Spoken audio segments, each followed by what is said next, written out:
आगे का दोहा है,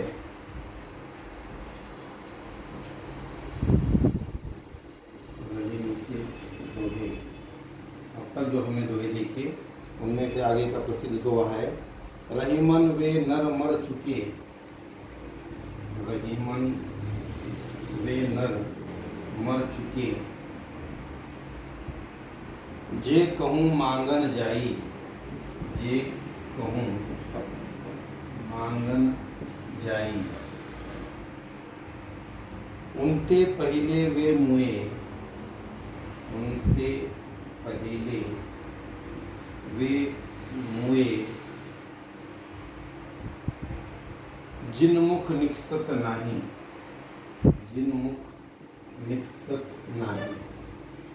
इसका अर्थ हम लोगों ने देखा। आगे का प्रसिद्ध दोहा है, बड़ माया को दोष यह, बड़ माया को दोष यह, जो कबहू घटी जाए, जो कबहू घटी जाए, तो रहीम गरीबो भलो, तो रहीम गरीबो भलो, दुख सही जिय बलाए, दुख सही जियो भलाए। यहाँ पर रहीम जी इस दोहे के माध्यम से हमें बताते हैं, धनी आदमी के गरीब हो जाने पर बहुत तकलीफ होती है। इससे तो गरीबी अच्छी है, जो समस्त दुख सहकर भी वह जी लेता है।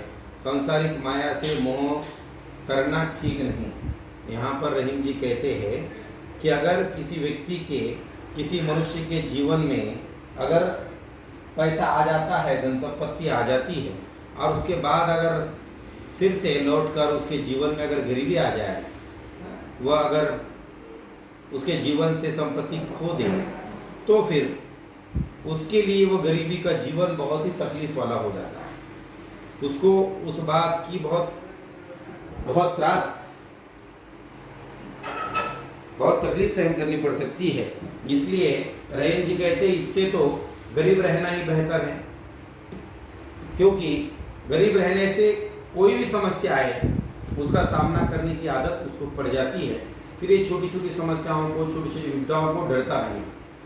लेकिन अगर धनवान व्यक्ति अचानक से गरीब बन जाए तो उसको वह तकलीफें, वह समस्याएं, इनका सामना करना उसको बहुत मुश्किल जाता है और वह उस बातों से डर जाता है। इसलिए अमीर से गरीब होना ही बेहतर, ऐसा रहीम जी इस दोहे के माध्यम से समझाते हैं।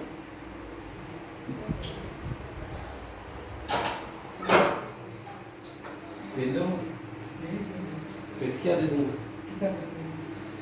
एखादा पेन तो उपलब्ध करो ना, सभी तो तुम पैसे तो आज छुट्टी नहीं हो, तो पेन तो हो ना, कुछ 10-12 के बॉक्स लगे हो, पेन को भूल कर दे।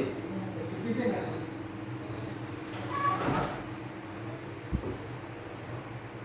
चार गई चिंता मिटी,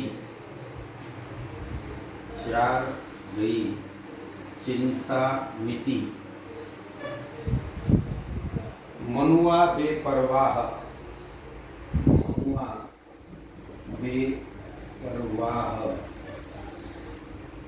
जिनको कछु न चाहिए, जिनको कछु न चाहिए, वे साहन के साह, वे साहन के साह। यहाँ पर रहीम जी कहते हैं, चाह गई चिंता मिटी, मनुआ बेपरवाह, चाह गई चिंता मिटी, मनुआ बेपरवाह, जिनको कछु न चाहिए, जिनको कछु न चाहिए, वे साहन के साह। जिसकी इच्छा मिट गई, अर्थात कबीर जी यहाँ रहीम जी इस दोहे के माध्यम से यहाँ पर बताते हैं कि जिसकी इच्छा मिट गई हो और चिंताएं समाप्त हो गई हो, जिन्हें कुछ भी नहीं चाहिए और जिसके मन में कोई फिक्र न हो, वस्तुतः वही राजाओं का राजा शहंशाह है। जिसके इच्छा मिट गई, चिंताएं समाप्त हो गई, जिन्हें कुछ भी अब जीवन में प्राप्त नहीं करना है, जिसके मन में कोई फिक्र न, वस्तुतः जिस व्यक्ति के मन में कोई चिंता नहीं, कोई फिक्र नहीं, कोई वह काम नहीं, कोई मकसद नहीं, कोई इच्छा नहीं, तो वस्तुतः अगर हम देखें तो वही व्यक्ति इस संसार जीवन में राजा है, जो राजा की तरह जीवन जी सकता है। जिसके जीवन में कुछ मकसद है, जिसके जीवन में कुछ समस्याएं हैं, जिसके जीवन में कुछ फिक्र है, जिसके जीवन में कुछ चिंता है, वह व्यक्ति हमेशा ही चिंता में होता है। उसका जीवन बदतर हो जाता है, नर्क के समान हो जाता है।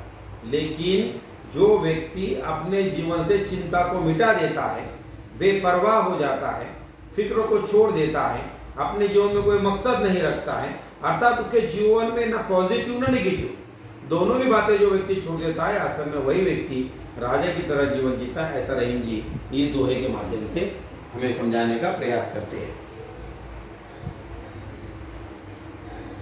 आगे का दोहा है,